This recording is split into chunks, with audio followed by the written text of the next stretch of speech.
Bueno, pues buenos días a todos. Muchas gracias, Jesús, por la introducción y tu intervención. El objetivo de mi ponencia va a ser explicar un poco qué es la huella de carbono y, sobre todo, cómo hay que considerarla dentro de lo que es el sector de las TIC y del sector de las Smart Cities, que ahora está muy en boga y muy en boca de los ayuntamientos y de los gobiernos. ¿Qué beneficios puede tener actuar con la huella de carbono en todos los sectores TIC y tanto beneficios para la Administración como para las empresas del sector? Esto es un pequeño índice de los pasos que se van a dar. Uno es simplemente conocer cuál es el concepto de huella de carbono, muy brevemente. ¿Qué consiste o cómo se calcula? Haremos un pequeño ejemplo. Introducir a la huella de carbono TIC 29 acciones que hay para reducir la huella de carbono. ¿Qué aspectos son interesantes muy ligeramente a considerar dentro de lo que es la huella de carbono en la contratación pública? Y cómo se compensa esa huella de carbono, qué beneficios tiene para la Administración. Y en último instante, si nos da tiempo, pues unos ejemplos de cómo se considera la huella de carbono en las Smart Cities o cómo podemos medir la huella de carbono en las ciudades. Muy rápidamente, ¿qué es en sí la huella de carbono? Bueno, pues la huella de carbono no es más que la cuantificación objetiva de la totalidad de los gases de efecto invernadero, que son los que producen el calentamiento global del planeta. Los gases producidos por efecto directo o indirecto de cualquier persona, organización, eventos, productos, servicios, municipio, ciudad y país. Y se mide en kilogramos de CO2 equivalente. ¿Qué tipo de huella de carbono se están considerando o hay?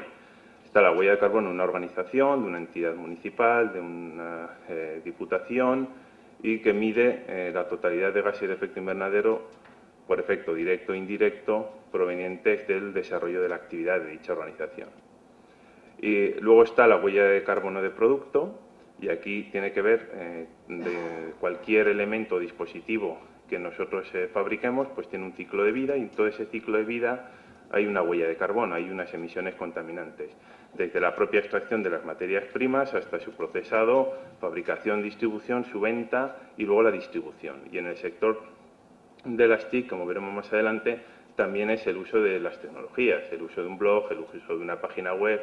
Todo eso genera, porque tenemos ordenadores o dispositivos encendidos que consumen electricidad y por tanto generan huella de carbono.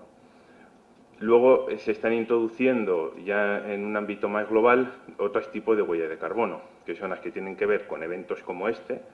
Se puede calcular la huella de carbono que genera un evento de estas características por transportes, dispositivos, alojamientos, etcétera, y de proyecto. Hay ya un referente que es la huella de carbono TIC, donde este proyecto, la Green TIC, tiene una relevancia importante porque está enfocado exclusivamente a lo que es la huella de carbono y la compra verde TIC. Y por último, ya la huella de carbono de las Smart Cities. Veremos y tenemos que considerar que ya cualquier tecnología que se implante en una ciudad o cualquier Smart City que se quiera abordar tiene que ser sostenible y eficiente. Y tenemos que intentar que sea con una huella de carbono de cero, es decir, que si genera huella de carbono se compense de alguna manera esas emisiones de gases de efecto invernadero. Por tanto, la huella de carbono identifica la cantidad de emisiones de gases de efecto invernadero que son liberadas a la atmósfera como consecuencia del desarrollo de cualquier actividad. ¿Qué tipo de gases de efecto invernadero hay? Aunque supongo que la mayoría lo saben, pero un breve recordatorio. El vapor de agua es un gas de efecto invernadero. El dióxido de carbono, que principalmente es por lo que emiten industrias, por los vehículos, la quema de combustibles fósiles y que cada vez están incrementándose considerablemente y que vienen a suponer un 50% de la actividad en el planeta. El metano, como producto que se produce principalmente en la descomposición de productos sanitarios o en la agricultura o en la digestión de rumiantes, y es un gas muy activo, aunque es menos abundante que otros. Los nitrosos, que se producen a través de los fertilizantes, y por último los gases clorofluorocarbones, que son los que se utilizan pues, en equipos de refrigeración o en producciones industriales. ¿Cómo han evolucionado los gases de efecto invernadero en los últimos años? Bueno, la verdad es que nos sirve para ver cómo ha evolucionado la actividad económica en España en los últimos años. Desde 1990, partiendo de origen, pues fueron creciendo. Cuando estábamos en el boom de la actividad, entre el año 2000, 2006, 2007, vemos que es cuando más se emitió, y a raíz que reducíamos la actividad, pues ha ido cayendo hasta casi llegar a los niveles del año 90. Lógicamente, también hemos ido siendo más eficientes, pero nos sirven los gases de efecto invernadero para ver también cuál ha sido la evolución de la actividad en España en los últimos años. ¿Cómo medimos la huella de carbono? La huella de carbono la medimos a través de lo que es el dióxido de carbono equivalente. Y hay tablas comparativas donde lo que se mide es el potencial del calentamiento global y se hace una estimación a 100 años. Entonces, partiendo de que el CO2 es la unidad 1, luego tenemos el resto de gases, pues tienen un potencial de calentamiento. Y a partir de ahí, hacemos una equivalencia para calcular cuánto emite de CO2 equivalente, que es así como medimos la huella de carbono. Por ejemplo, un gráfico de lo que sería desde la producción de energía hasta el uso, donde se produce huella de carbono. Vemos que en todos los sectores, el GHG es la traducción en inglés de los gases de efecto invernadero, vemos que el uso de energías renovables como tal no genera huella de carbono, lo que es la producción de la energía renovable. Sí genera la producción de los equipos, pero no en sí cuando se produce energía renovable. Y se genera gases de efecto invernadero en todo lo que tiene que ver con extracciones fósiles, y en el caso de biomasa genera la quema de combustibles fósiles, genera gases de efecto invernadero, pero a su vez también absorben gases de dióxido de carbono, con lo cual estamos compensando la emisión de gases de efecto invernadero. Y luego, en cualquier actividad que se produce, se están generando continuamente gases de efecto invernadero. Algunos factores de conversión para que los tengan en consideración. Para calcular la huella de carbono tenemos una equivalencia que sería esta de aquí, que calcula los kilogramos de CO2 con el uso de energía que se produce. Entonces, cuando un equipo TIC consume energía, sabemos automáticamente qué CO2 nos está emitiendo. Esto está actualizado a la última escala de calificación energética de edificios que se entró en vigor el 14 de enero.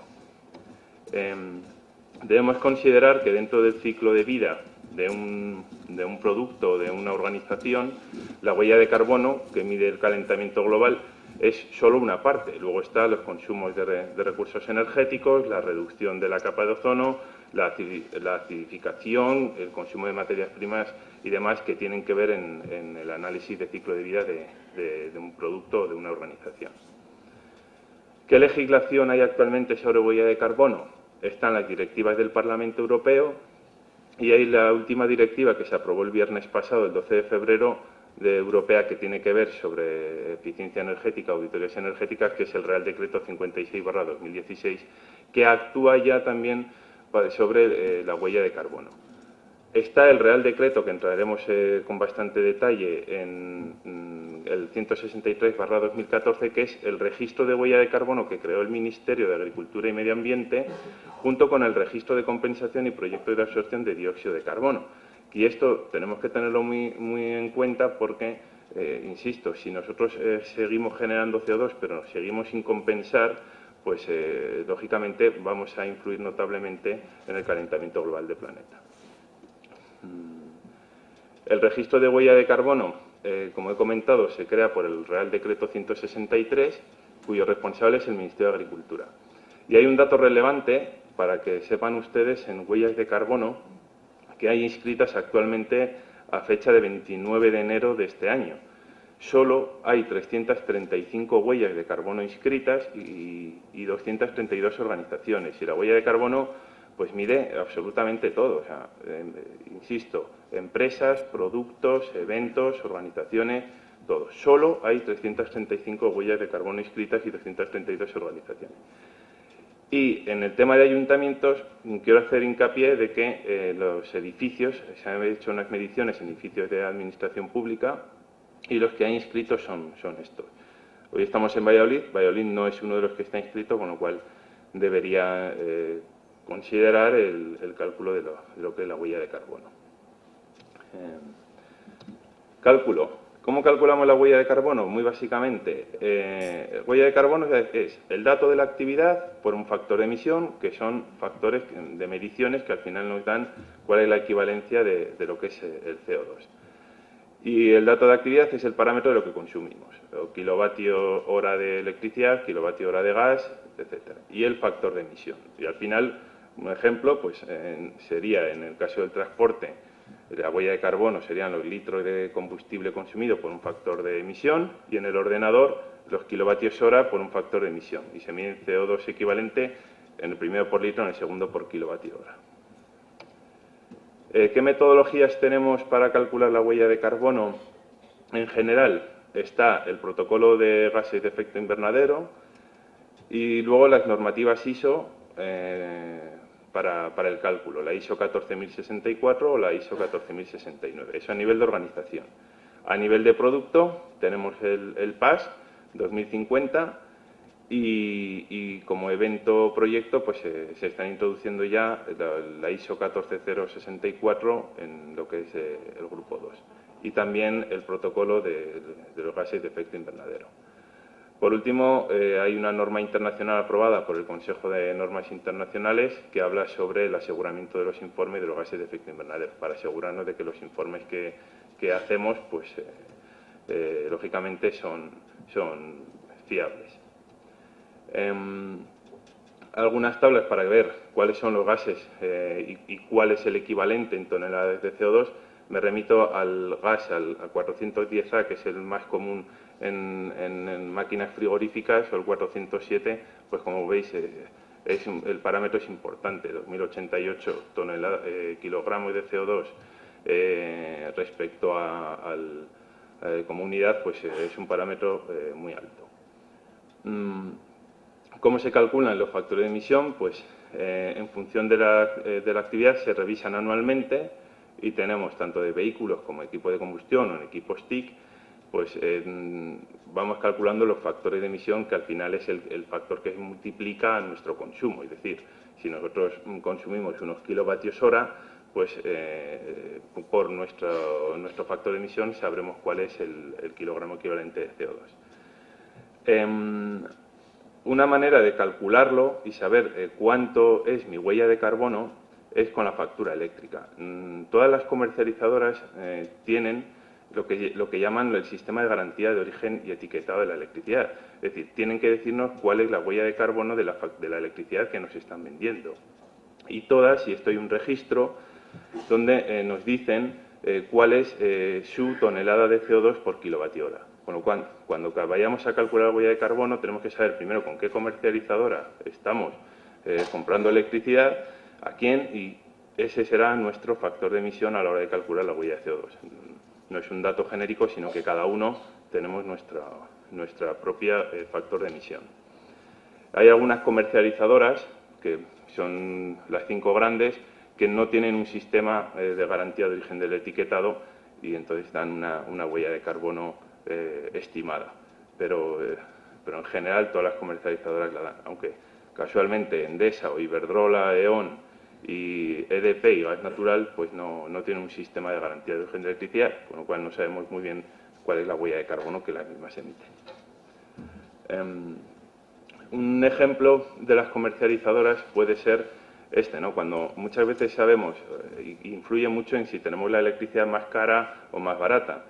Cuando la electricidad es más cara es cuando se emplean más usos de renovables. Entonces, si nosotros queremos, caso de, por ejemplo aquí, Acciona Green Power, que lo que hace es vender exclusivamente 100% de energías renovables y no genera huella de carbono, tiene una eficiencia muy alta. Esta eficiencia sirve luego para medir cuál es la eficiencia en los edificios, pero lógicamente su energía pues tiende a ser más cara, y cuando hay empresas que tienen menos potencial de renovables son peores calificadas energéticamente, pero lógicamente también su energía es más barata. Ya sabemos que cuanto más nucleares se utilizan y menos renovables, pues la energía es más barata, pero bueno, eso le sirve para saber cuál es la emisión de CO2 a nivel de la comercializadora. Bien, factor de emisión, no voy a entrar, simplemente esto es un apunte de donde podemos obtener la información de los factores de emisión. Y ahora vamos a entrar en lo que son qué tipo de emisiones hay de gases de efecto invernadero. Como he dicho, las directas son las que se producen dentro de nuestra propia organización y las podemos controlar, y las indirectas las que se producen en fuentes externas o no controladas por la organización, sino que son, digamos, subcontratadas o producidas en otro lugar que no sea el propio edificio. A la hora de hacer el cálculo de la huella de carbono, dentro de una organización se miden tres alcances. Como hemos dicho, las emisiones directas, que pueden ser la combustión de los propios combustibles, los transportes de la flota propia, o las indirectas, como puede ser el consumo de electricidad, que como hemos dicho son las comercializadoras las que nos dan el factor de emisión. El calor, el vapor, la refrigeración y tal. Y las indirectas, que son las propias de tratamientos de residuos o los materiales y los combustibles adquiridos. Un gráfico de cuáles son las emisiones que al final generan todos los gases de efecto invernadero que hemos dicho anteriormente, desde el dióxido, el hexafluoruro, el metano o el nitroso. Ejemplos para calcular huella de carbono. El Ministerio de Agricultura y Medio Ambiente generó una aplicación que es la que se utiliza para hacer el registro de la huella de carbono. Y esto, a ver.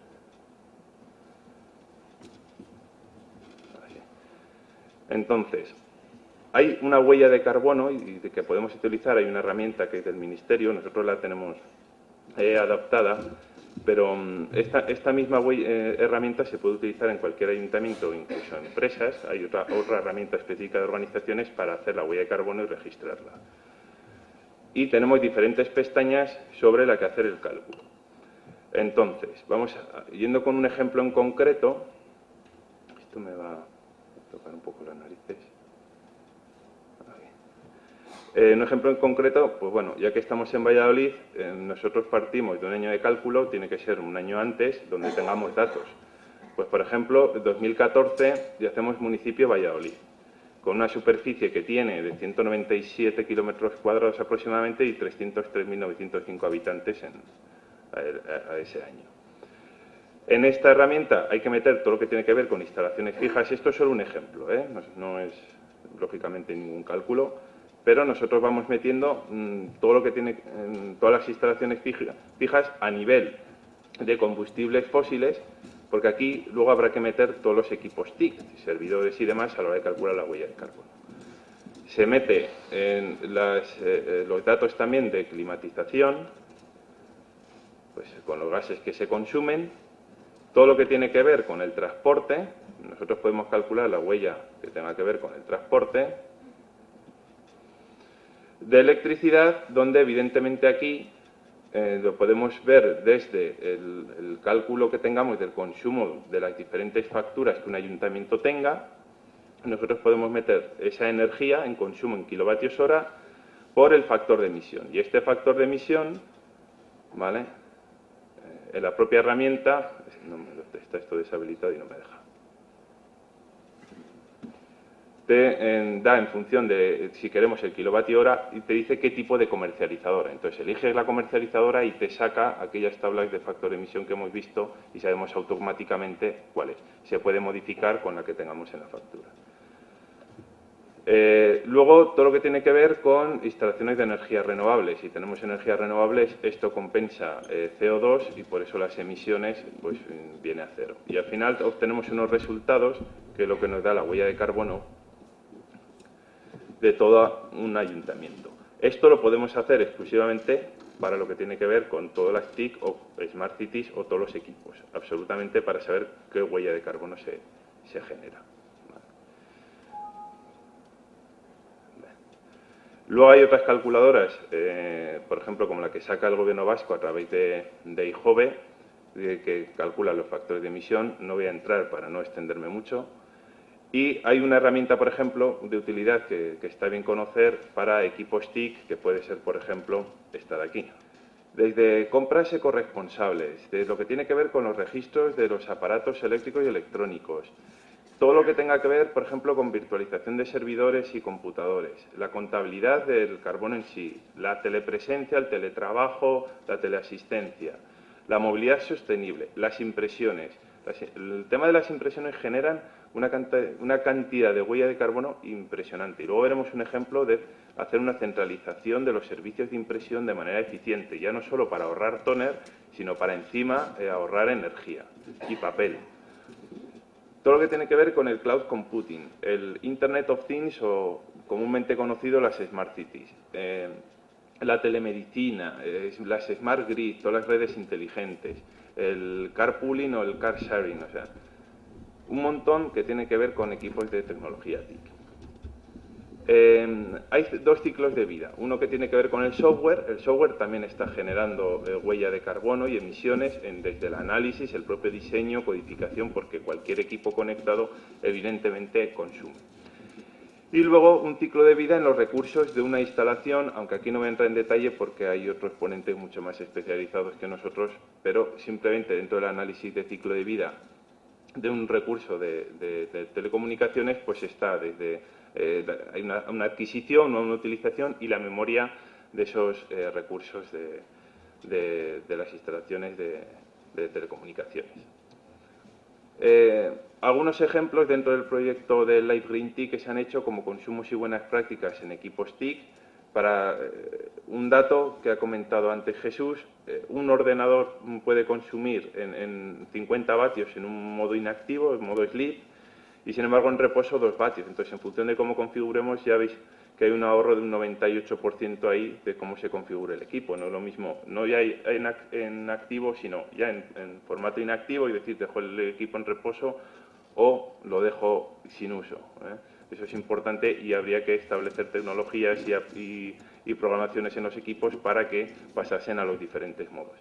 Esto luego genera un problema si aquellos que tenemos el teletrabajo o aplicaciones que nos queremos conectar remotamente, claro, cuando un equipo está en reposo inactivo luego no nos podemos conectar. Entonces tendemos a dejar el equipo encendido totalmente, no le ponemos apagado, entonces sigue consumiendo como un equipo normal, igual luego no entramos por el famoso TeamWeaver o Remote o algo así.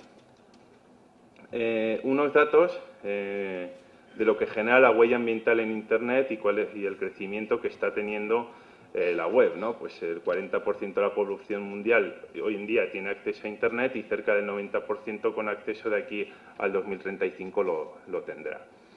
Es un sector que tiene cada día mayor impacto. De hecho, se está hablando ya que en el año 2050 el uso de las TIC será, el consumo debido a las TIC será superior al consumo de fósil, o sea, el consumo de los transportes o de los combustibles fósiles.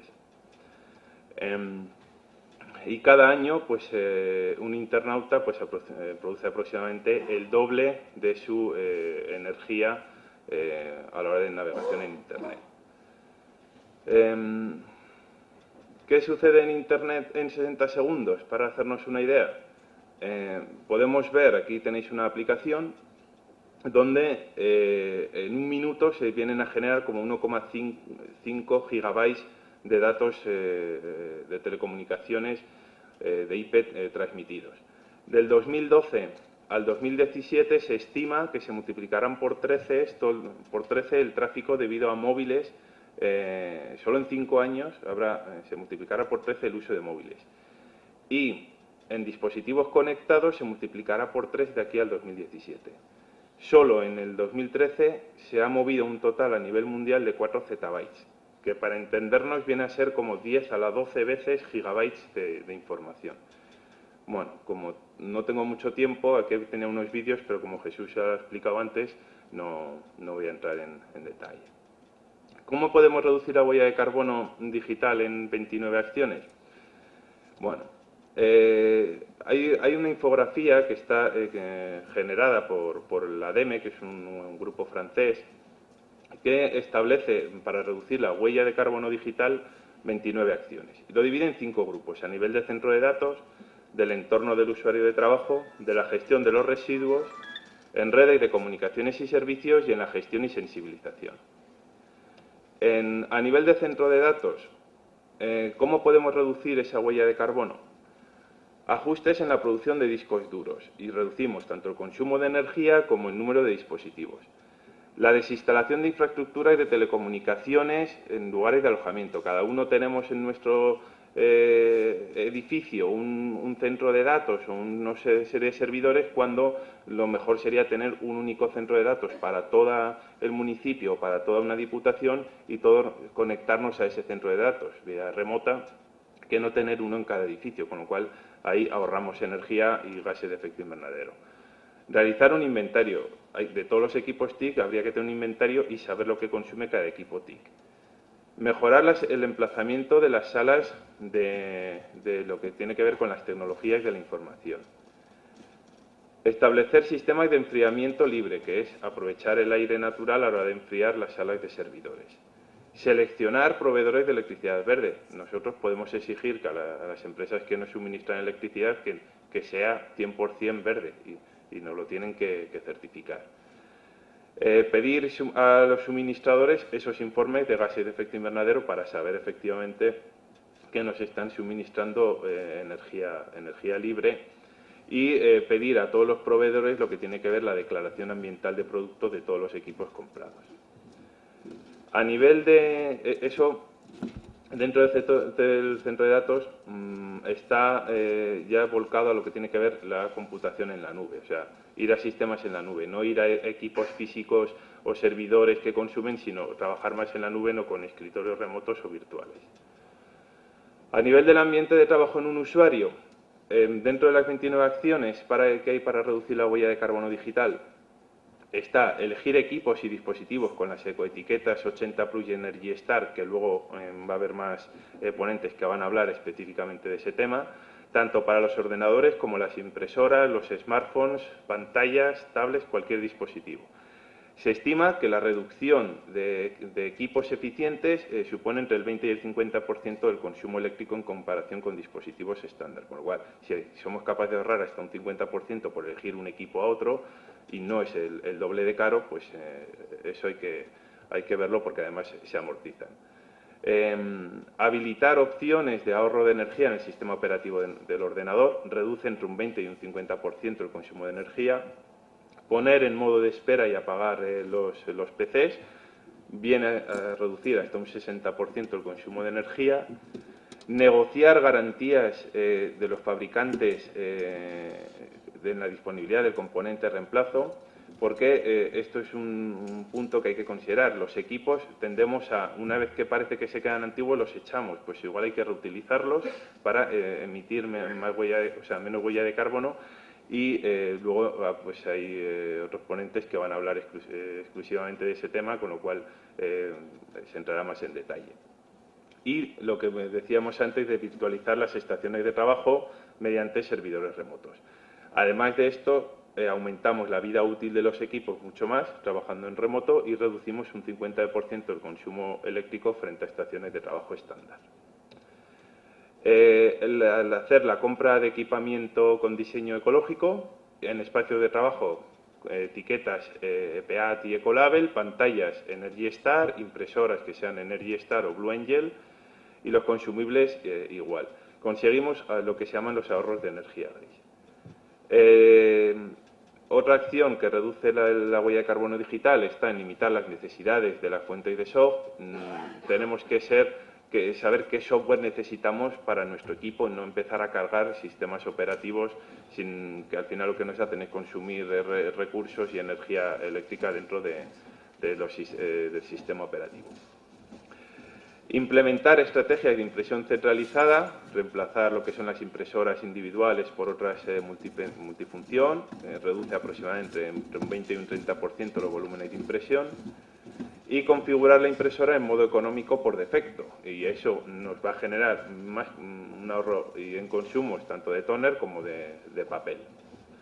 A nivel de gestionar los residuos, que hay que elegir consumibles reciclados y certificados, de tanto el 100% de papel reciclado, y se supone una compensación del carbono a través de la gestión de lo que llamamos que es sostenible.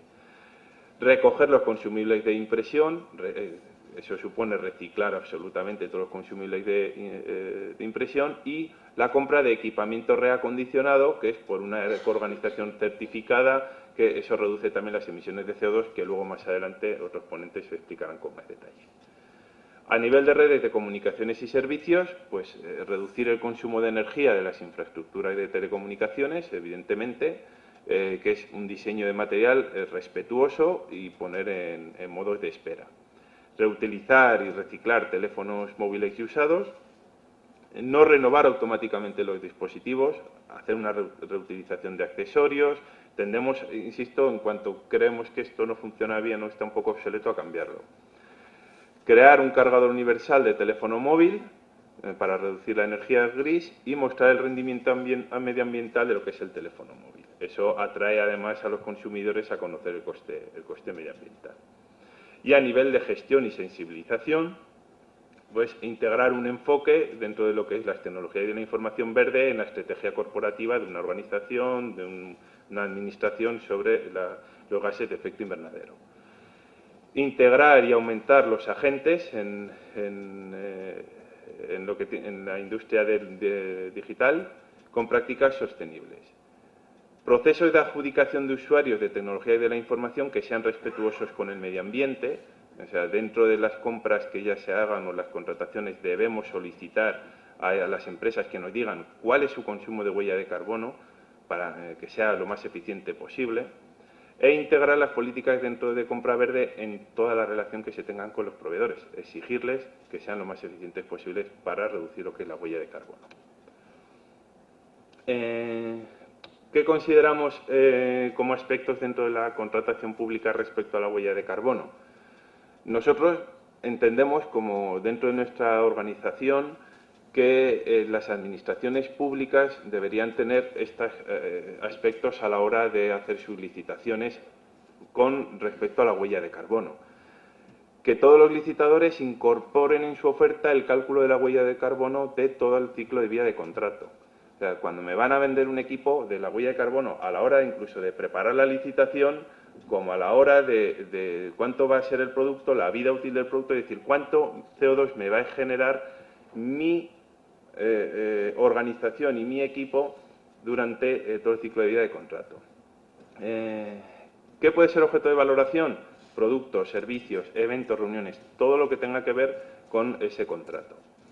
Entendemos, dentro de la huella de carbono, que lo ideal sería que se puntúe y se valorase aquel cuya huella de carbono sea menor, ya que será más eficiente y menos contaminante. Es decir, incentivar a las empresas, sí, a que sean eficientes, pero también porque van a tener a cambio una valoración mejor. O valorar y puntuar aquellas compensaciones de la huella de carbono, proyectos donde se compense. Esto es muy importante, sobre todo ahora en las Smart Cities. Todos queremos meter muchos cacharritos, mucha tecnología y que seamos súper inteligentes, pero no estamos pensando cuánto estamos consumiendo. Y entonces, igual, aquellas Smart Cities que vengan con proyectos de compensación, bien con energías renovables o con reforestaciones y demás, pues deben ser mejor valoradas, ¿no?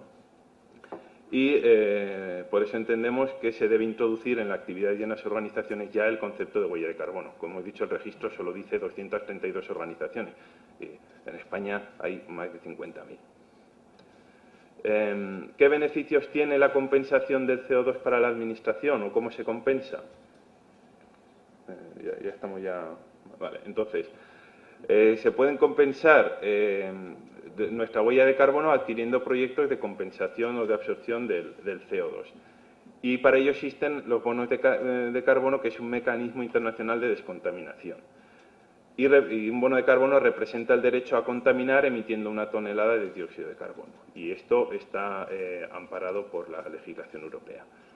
Hay reales decretos que actúan exclusivamente sobre la compra de bonos de carbono, y hay un Real Decreto del año 2015, recientemente casi aprobado, el 6 de noviembre, que hace que es un fondo de carbono generado por el Ministerio de Medio Ambiente para la compensación de la huella de carbono. Cualquier empresa o persona física que lo deseen pueden compensar sus emisiones de CO2. Y, lógicamente, hay beneficios, esto más para las empresas. ¿Qué beneficios tienen en el CO2? O sea, tienen que saber, las empresas tienen deducciones por hacer compensaciones en el CO2. Hasta un 35% de su cuota íntegra en el impuesto de sociedades, o incluso de un 8% en inversiones que estén incluidas en programas o convenios o acuerdos. Es decir, las empresas también, por compensar la huella de carbono, tienen beneficios fiscales. Actualmente, y aunque aquí no se ve muy bien, que sepáis, solo hay inscritos en el proyecto de compensación de huella de carbono en el Ministerio de Medio Ambiente 6. Con lo cual, quiere decir que estamos poco concienciados a compensar la huella de carbono. Y, sin embargo, tenemos beneficios fiscales. Las empresas tienen beneficios fiscales y económicos para compensar esos proyectos de CO2. Y es más, ahora además hay un proyecto, un Real Decreto, que va a dar ayudas exclusivamente a compensar el tema de huella de carbono a las empresas. Hay algún proyecto particular no registrado que también compensa proyectos de CO2, y en comunidades autónomas pues hay proyectos piloto en Junta de Andalucía, en Murcia, en Cataluña y el Gobierno vasco. El autoconsumo puede ser una idea de compensación de CO2. Por ejemplo, cuando en los edificios públicos tendemos o en función de la superficie, hay que instalar muchas veces placas solares fotovoltaicas que generan. Con el nuevo Real Decreto de autoconsumo que se aprobó en octubre, sabemos que si no superamos los 100 kilovatios no tenemos, digamos, el derecho a comprar o a vender esa energía. Bueno, pues aunque no la vendamos, podemos utilizarla para compensar la huella de carbono, con lo cual se pueden hacer ese proyecto de compensación de huella de carbono con los excedentes de energía que se vierta a red y que no vendemos, que la tenemos que regalar. Bueno, pues la podemos utilizar para aprovechar la huella de carbono. Y, lógicamente, hay beneficios.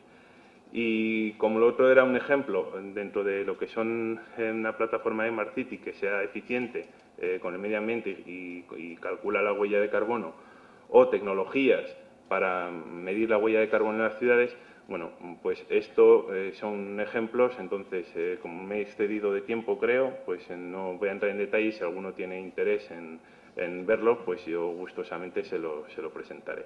Y, sin más, muchas gracias por vuestras atenciones.